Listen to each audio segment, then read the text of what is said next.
আরে কোথায় বাংলাদেশি দাদারা? গর্তে মধ্যে ঢুকে গেলে নাকি? কলা গাছে সাপোর্ট করছিলে না? তোমার সালে এবার কলা গাছে সাপোর্ট দেখ কেমন লাগে। হ্যাঁ দিল তো, কলা গাছ পুরো পেছনে পড়ে। বাবা না সবসময় বাবাই থাকে, বুঝলি তো। কলা গাছের সাপোর্ট করবে যা এবার।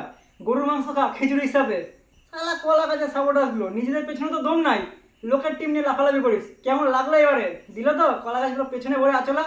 হ্যাঁ আলার পাঁঠার দল, নিজেদের নিয়ে দম ম্যাচ জেতার, আবার অন্য টিম নিয়ে লাফালাফি করছে।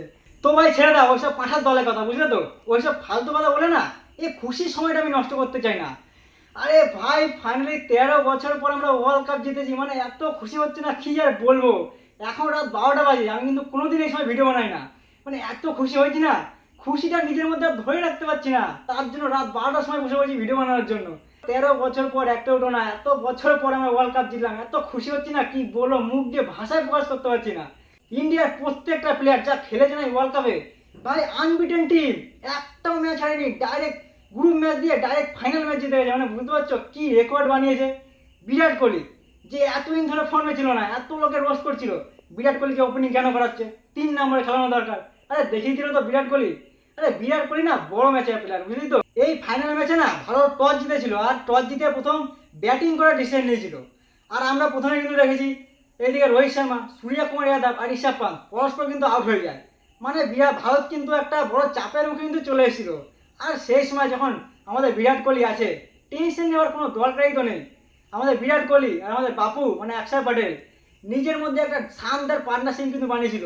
আর শেষ পর্যন্ত শিবম দুবে 16 বলে 27 রান বানিয়েছিল, যার জন্য কিন্তু ভারত একটা সম্মানজনক স্কোর না হলেও মানে একটা ফাইটিং স্কোর পর্যন্ত পৌঁছে গেছিল। কারণ আমরা তো জানি ভারতের যা বলিং আছে, যে রান হলেও ডিফেন্ড করে দেবে। ভারতের দিক থেকে ভারতের বোলার জাসপ্রীত বুমরা প্রথম ওভারে আসলো, আর এসে রিজা হ্যান্ড্রিকের উইকেটটা কিন্তু তুলে নিল। তারপরে আসলো আশদীপ সিং তার সেকেন্ড ওভার নিয়ে, আর সেকেন্ড ওভারে এইডেন মাকরামের উইকেটটা তুলে নিয়ে না পুরো খেলাটা কিন্তু ভারতের দিকে ঘুরে দিয়েছিল। কিন্তু তারপরে সাউথ আফ্রিকার জন্য ট্রিস্টান স্টাফস আর কুইন্টন ডিকক খেলাটা কিন্তু অনেকটাই প্রায় ধরে নিয়েছিল। ভেবে নিয়েছিলাম প্রায় খেলাটা শেষ হয়ে যাবে, কিন্তু তারপরে সাউথ আফ্রিকার জন্য আসল ম্যাচটা কিন্তু খেললো এই দিক থেকে আমাদের ডেভিড মিলার আর হচ্ছে হেনরি ক্লাসন। ভাই পুরো দানবার মতো খেলছিল, 4 আর 6 ছাড়া কোনো কথাই নাই। মানে কি মার কি মার, আমি তো ভেবে নিয়েছিলাম ম্যাচ পুরো শেষ। 30 বলে মাত্র 30 রান দরকার ছিল, আর সেখান থেকে আমরা ম্যাচ জিতে গেলাম, মানে ভাবা যায়। হার্দিক পান্ডিয়া যাকে এতদিন ধরে আমরা ট্রোল করছিলাম, এত উল্টাপাল্টা কথা বলছিলাম, সেই হার্দিক পান্ডিয়াই উইনিং সিগনেচারটা কিন্তু দিল ভারতের জন্য। হার্দিক পান্ডিয়া আসলে নিজের ওভার নিয়ে, আর এসে হেনরি ক্লাসন যে দানবটা ছিল তাকে আউট করে দিল।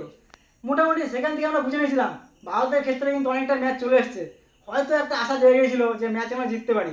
তারপরে 8 নম্বর ওভার নিয়ে আসলো আমাদের জাসপ্রীত বুমরা। আর বুমরা সম্বন্ধে কি বলো ভাই, 1 উইকেট তুলে নিল আর মাত্র 2 রান দিল ওভারে, মানে বুঝতে পারছো। তারপরে আসলো 19 নম্বর ওভার নিয়ে আরশদীপ সিং, দরকার ছিল 2 ওভারে 20 রান, আর দিল কত রান, মাত্র 4 রান। মানে লাস্ট ওভারে আফ্রিকার ম্যাচ জেতার জন্য দরকার ছিল 16 রান, আর আমাদের ডিফেন্ড করতে হতো কত রান, 16 রান। হার্দিক পান্ডিয়া 20 নম্বর ওভারটা নিয়ে আসলো, আর প্রথম ওভারে ভাই ডেভিড মিলার উইকেটটা তুলে নিল।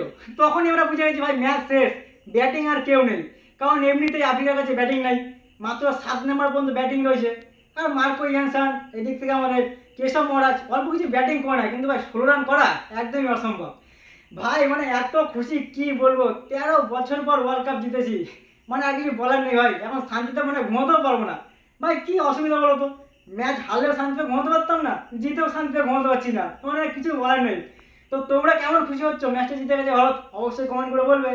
আর আমাকে কিন্তু সাপোর্ট করতে একদমই ভুলবে না। তো চলো দেখা হচ্ছে কালকে নতুন ইন্টারেস্টিং ভিডিওর সাথে, ততক্ষণের জন্য গুড নাইট।